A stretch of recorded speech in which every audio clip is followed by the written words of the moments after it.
புலம்பல் அதிகாரம் 5. கர்த்தாவே, எங்களுக்கு நேரிட்டதை நினைத்தருளும்.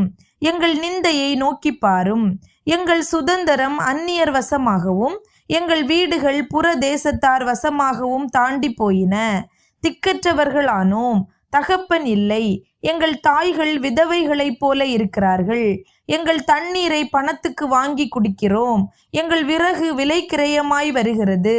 பாரம் சுமந்து எங்கள் கழுத்து நோகிறது. நாங்கள் உழைக்கிறோம், எங்களுக்கு இளைப்பாறுதல் இல்லை.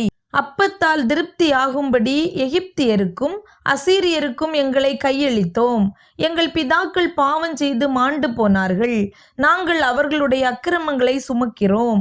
அடிமைகள் எங்களை ஆளுகிறார்கள். எங்களை அவர்கள் கையிலிருந்து விடுவிப்பாரில்லை. வனாந்தரத்தில் இருக்கிற பட்டயத்தினால் பிராண மோசத்துக்கு ஏதுவானவர்களாய் எங்கள் அப்பத்தை தேடுகிறோம். பஞ்சத்தின் கொடுமையினால் எங்கள் தோல் அடுப்பங்கரையைப் போல் கருத்து போயிற்று. சீயோனில் இருந்த ஸ்திரீகளையும் யூதா பட்டணங்களில் இருந்த கன்னிகைகளையும் அவமானப்படுத்தினார்கள். பிரபுக்களுடைய கைகளை அவர்கள் கட்டி அவர்களை ஏற தூக்கினார்கள். முதியோரின் முகங்கள் மதிக்கப்படவில்லை. வாலிபரை ஏந்திரம் அரைக்க கொண்டு போனார்கள். இளைஞர் விறகு சுமந்து இடறி விழுகிறார்கள். முதியோர்கள் வாசல்களில் உட்காருகிறதும் வாலிபர் கிண்ணறங்களை வாசிக்கிறதும் நின்று போயிற்று.